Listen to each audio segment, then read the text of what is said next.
Okay, for the last couple weeks, we've talked about how to solve equations if they have one step, two step, multiple steps with variables on one side or both sides. Today, we're going to kind of put that into use, and we're going to start writing and solving linear equations to solve real-world problems. So yes, that means word problems. We've already talked about some key phrases to look for. So just for an example, key phrases that you would look for would be increase by, decrease by, half, percentage of, stuff like that. So we're going to use those phrases and these steps for success to write an equation and then solve it. Okay, so steps for success. First, we're going to underline key information. Second step, we're going to use the key information to write an equation to represent the situation. Make sure you pay attention to vocab terms, so that would be those terms like decrease by and increase by. You're going to solve the equation and then check that the solution works and that it makes sense. So remember that you can't actually solve a problem and have a negative number of people. It doesn't happen. That's not possible. So once you've done all four of those steps, you should be in pretty good shape. Let's go ahead and try a couple. When you're reading the problem, you're going to underline the numbers that look important and then also the phrases that look important. So over the last 20 years, the population of a town decreased by 275. So decreased by seems like it's pretty important. And I definitely probably need that.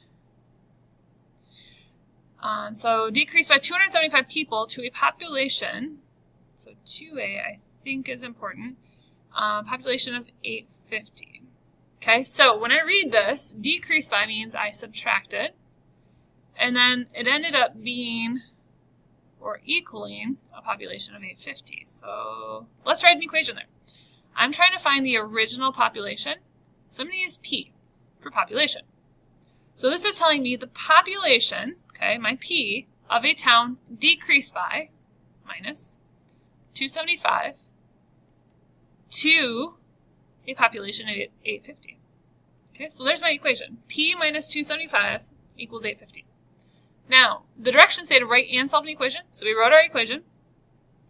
To solve it, we're going to add 275 to both sides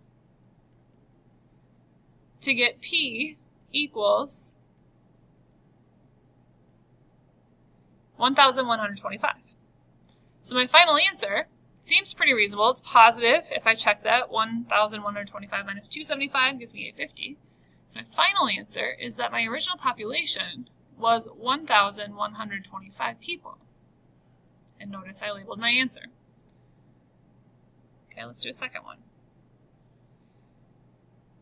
Okay, a person's maximum heart rate is the highest rate in beats per minute that the person's heart should reach. One method to estimate the maximum heart rate states that your age added to your maximum heart rate is 220. Okay, so added to would be plus, is usually means equals. Okay, so using this method, write and solve an equation to find a person's age if the person's maximum heart rate is 185 beats per minute. Okay, so let's see where this fits in. I'm trying to find a person's age. So what is a person's age? So I'm going to call that A. What is A? Okay, so the age added to, so I have A plus your maximum heart rate. Well, they just told me that my maximum heart rate is 185, or that person's maximum heart rate is 185, is equal to 220. Okay, so A plus 185 equals 220. So your age added to your maximum heart rate is 220. Okay, it looks pretty good. Let's solve it and see if it makes sense. Okay, so if I subtract 185 from both sides, I get A equals, go ahead and borrow here,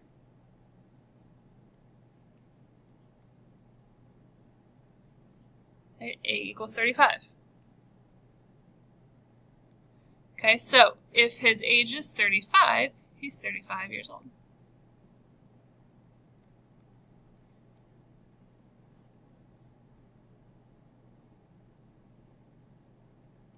Okay, so if we wanted to check this problem, all I would have to do is take the age, which we found was 35 years old, and add to the maximum heart rate, which was 185, and make sure we get 220. So 35 plus 185 is 220. Okay, example 2. Still the same thing. Write an equation and then use it to solve. Okay, so the next one. A person's weight on Venus is about 9/10 of his or her weight on Earth. Okay, I think that 9/10 is important. Write and solve an equation to find how much a person weighs on Earth if he or she weighs 108 pounds. Okay, so on Venus is, and then weight on Earth. Okay. So important information. Write and solve an equation to find how much a person weighs on Earth. So we're looking for on Earth. So what is this? If he or she weighs 108 pounds on Venus. So we're going to use that too. Okay, so here's what I'm thinking. The weight on Venus is, okay, so the weight on Venus is 108. And then anytime I see the word is, I need to think equals. 9/10, his or her weight, means I'm going to do 9/10 times the weight on Earth, which I'm going to use E. Okay, so we're trying to find how much they weigh on Earth. I used E for that variable. That's my question mark there. Now, we went through in 1.1 and talked about how to solve this using reciprocals. A lot of you were confused by that, so we can actually make this 2 steps if you want.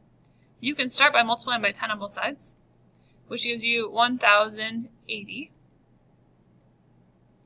And then you can divide by 9 on both sides. So 1,080 divided by 9 gives us 120. Okay, so 120 is the weight on Earth. Remember, we're looking at labels, so pounds, which is LBS for abbreviation. So if I checked that, I could plug this in my calculator and do 120 times 9/10, and I should get 108. Next one. Cairo puts 1/4 of the money he earns.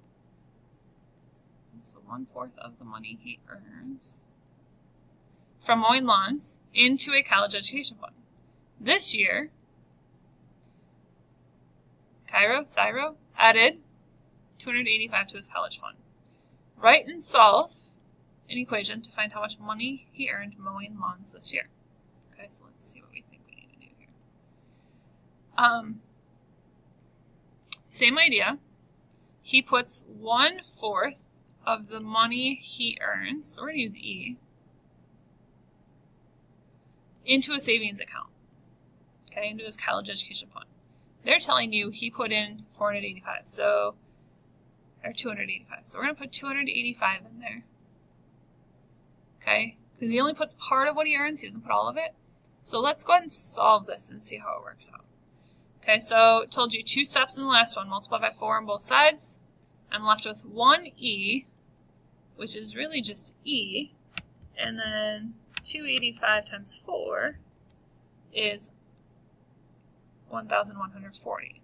Okay, so what he's saying is he puts 1/4 of the money he earns. So if I took this and divided by 4, that's how much he should be putting in. So 1,140 divided by 4 does give me 285.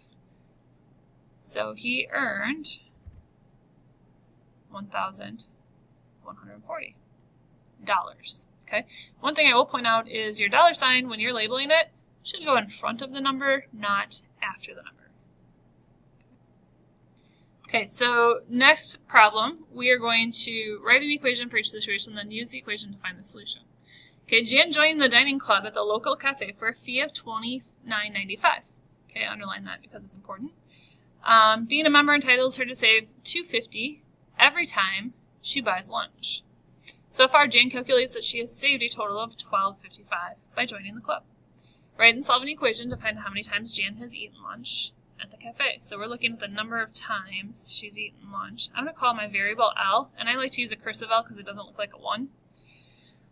So usually if you have a fee, your fee gets added to how much you're paying per month, but this is a little different. I'm going to switch my order here. Okay, Jan is actually saving money based on how many times she eats lunch, and she's saving $2.50.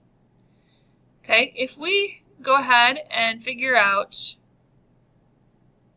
how many times she's eaten lunch and subtract her fee, that should give us her total amount that she saved, because she did have to pay that money for that fee. So I'm going to go ahead and do $2.50. That's how much she saved each lunch she eats. And I'm going to subtract the fees she had to pay, and that gives me my $12.55 that she saved so far. So let's go ahead and add that, $29.95 to both sides. So we get $2.50L equals $12.55 plus $29.95, which is $42.50. Okay, now to cancel my $2.50, since it's right next to my L, I'm going to go ahead and divide by $2.50 on both sides. So I'm going to divide by $2.50 here, and divide by $2.50 here. So that cancels, and that cancels. So I get L equals $42.50 divided by $2.50, which is 17. So that means she has eaten 17 lunches so far. Okay. Next one, Sarah paid $15.95 to become a member at a gym. So that's how much she paid to become a member. Then she paid a monthly membership fee. Okay, so monthly. Her total cost for 12 months was $1235.95. Okay, so typically when you're joining a gym, you pay a fee to join. So that's the $15.95, and then you're going to pay a certain amount per month. Okay, so if she went 12 months, we're going to figure out what the cost was per month. Her total for the year, or for the 12 months, was $735.95, but that also includes that fee. Let's go ahead and subtract from both sides. So I'm going to subtract $15.95 from both sides. Okay, so that cancels. I'm left with 12M equals $735.95 minus $15.95, which is $720. Okay, and then I need to divide by 12 on both sides. So $720 divided by 12 is 16. Okay, so what they're asking us to find is how much was the monthly fee. The monthly fee was $60.